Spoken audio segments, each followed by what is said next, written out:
Hello YouTube, my name is Kangov, and over the past few months, I've been putting out TikToks giving new and small Twitch streamers advice based on my own experiences as a streamer. Today, I've compiled them all in one place for you to watch because TikTok still won't let me make playlists over there.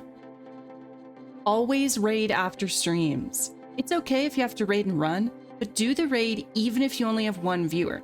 I follow over 100 people on Twitch, so there's virtually always a few people live when I end streams, and I personally try to usually raid people I already know or have at least watched a couple times so that I know if they have the vibe my chat likes or not. I then look at whoever currently has a similar amount of viewers to what I have at the time or a little less and send the raid. If no one in my following list fits those, I will sometimes take a risk and just pick someone with a similar amount of viewers in the same category. I typically look for tags like LGBT or ally to know that they are a safe space for my chat. I found some really cool streamers and even made streamer friends from doing this.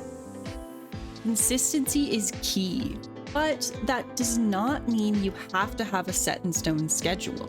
IRL stuff can be inconsistent, and you may not be able to commit to streaming the exact same times on the exact same days. I have two suggestions to work around that. Number one, do your schedule weekly. It's okay if your schedule changes every week, but if you post it on your socials at the same time on the same day each week, people will know to check it to see what's happening in the coming days. Or two, if weekly still doesn't work for your schedule, then pick either a set day or a set time you know you're usually available. For example, one of my favorite streamers doesn't have a set stream time, but she only streams on Mondays, so I always know to check Twitch that day for her streams. The same would work if you don't have set days of availability, but when you do stream, it's always at 2 p.m., for example. As long as you do something consistent with your schedule that your community can easily remember, it will help with your view count and help you get regular chatters who are also always available those times or those days.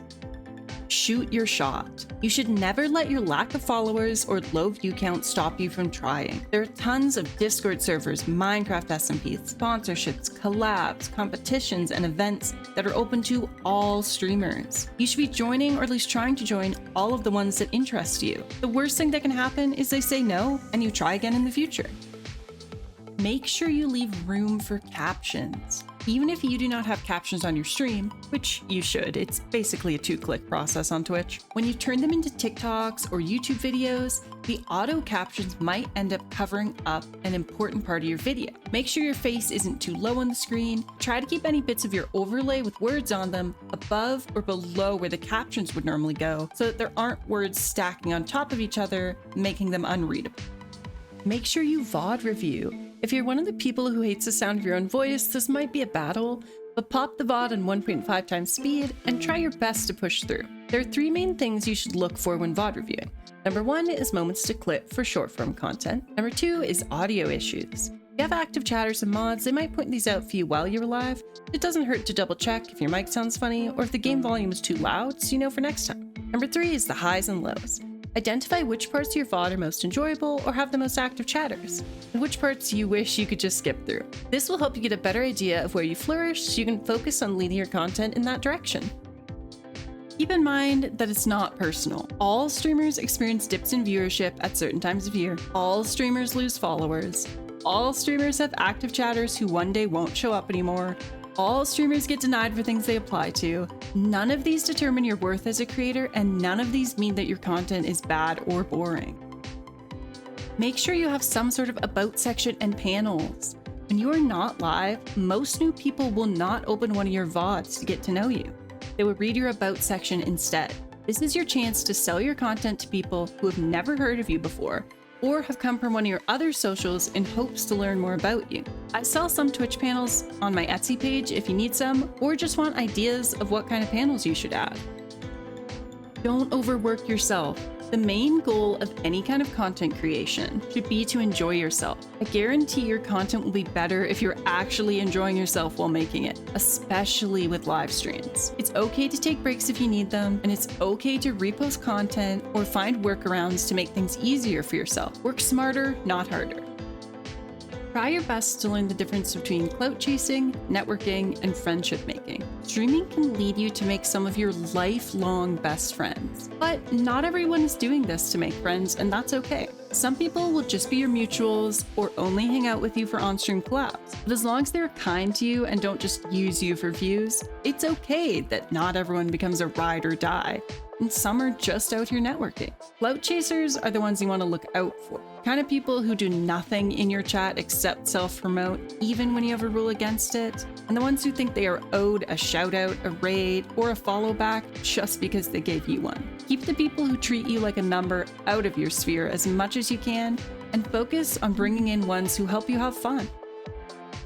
Steady, gradual growth is better than blowing up. I know the idea of suddenly having 1 million followers sounds awesome in theory, but if you don't have the proper moderation set up, knowledge of how to balance your mental health with that many eyes on you, and ideas on where to take your content in order to keep those 1 million people, it'll be a lot more of a bad thing than a good thing. Focus on small, realistic goals first.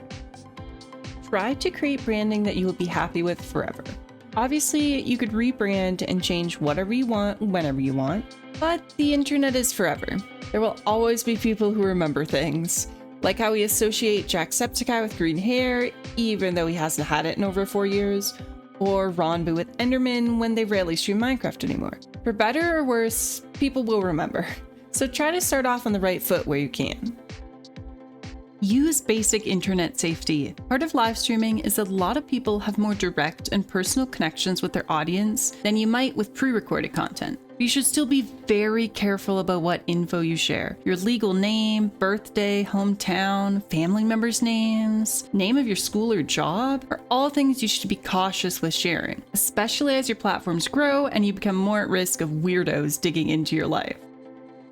Streaming more doesn't necessarily mean growing more.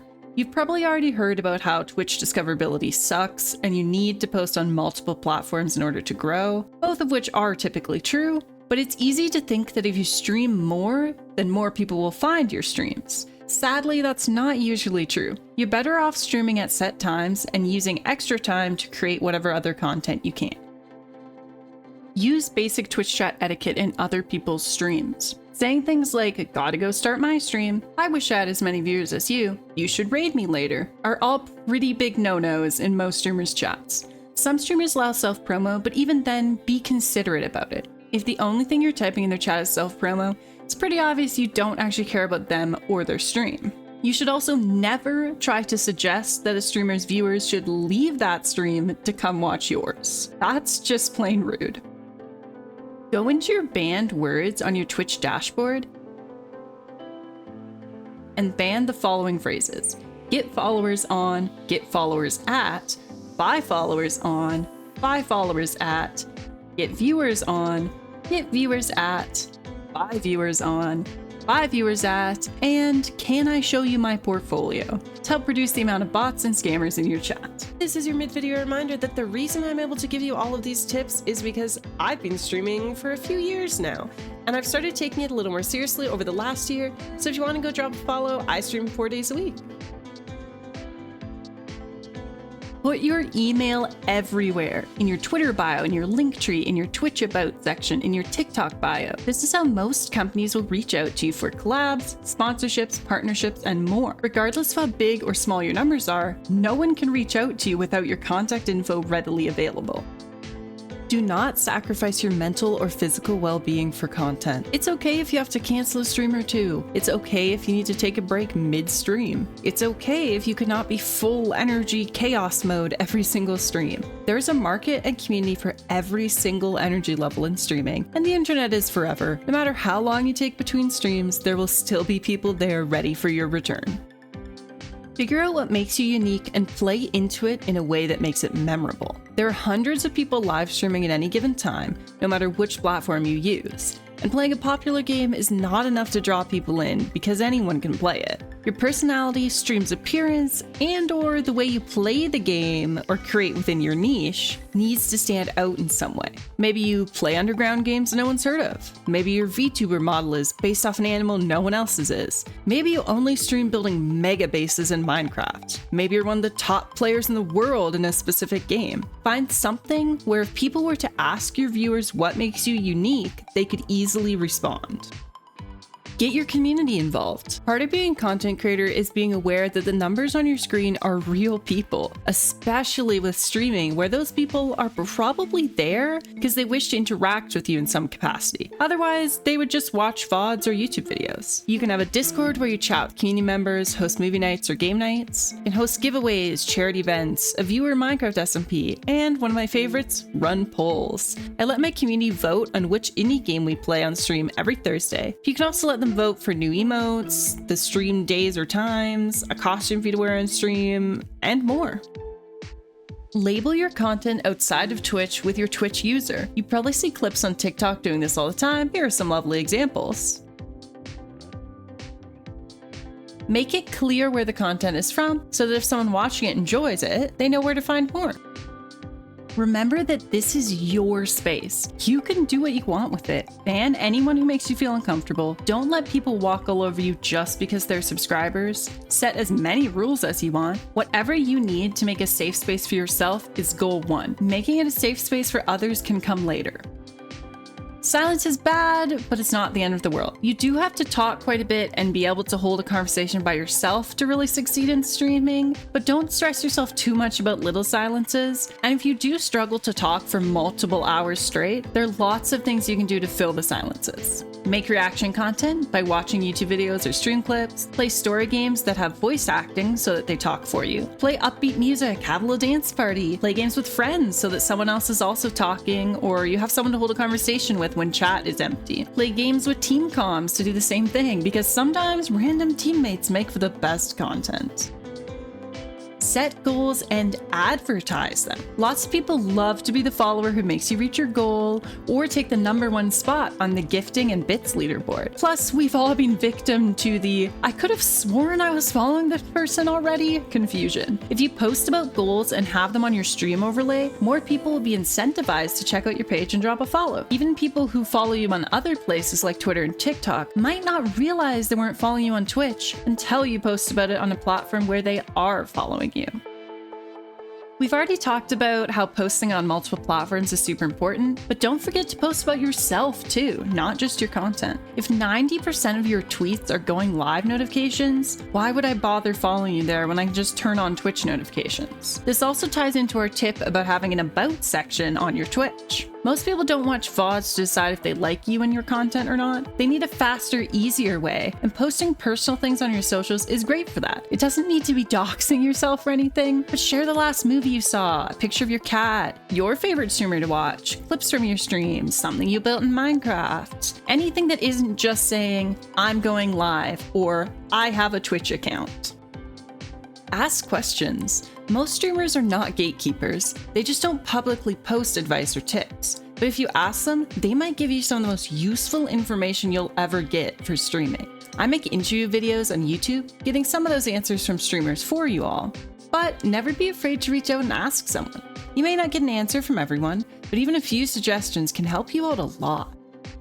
Keep in mind, you can always upgrade things later. You should make sure you love streaming before you full send. Don't quit your day job just because you unlock affiliate, and don't stress out if your setup is basic compared to a lot of other streamers you see. You don't need 3 monitors or a $2,000 VTuber model to succeed. Everyone starts somewhere, and everyone upgrades their setup as they go. I would personally suggest going for a nicer microphone and graphics card first if you decide you want to start putting some money into streaming. Everything else can always come later if you want it.